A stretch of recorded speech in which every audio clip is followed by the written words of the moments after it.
Welcome to Chillin' 101. We hope this video helps. In this video, I will show you how to make chicken stock in a slow cooker. First, gather your main ingredients. You'll need 1 whole chicken carcass, or about 2 pounds of chicken bones. Don't forget aromatic vegetables like 2 carrots, 2 celery stalks, and 1 onion.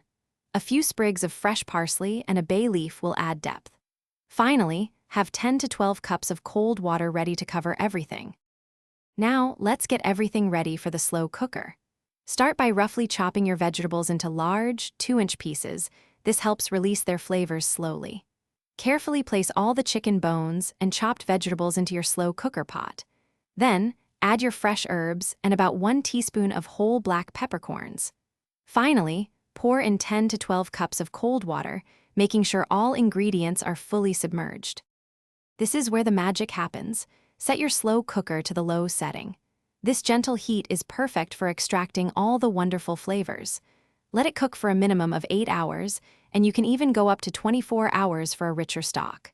Remember, do not stir the stock while it's cooking. This helps keep it clear.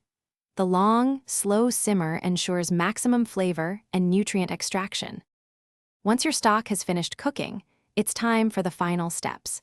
Carefully strain the entire contents through a fine mesh sieve or cheesecloth, discarding all the solids like bones, vegetables, and herbs.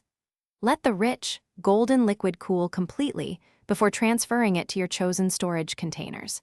You can refrigerate your homemade stock for up to 4 days, or freeze it in convenient portions for several months of delicious use. Thanks for watching.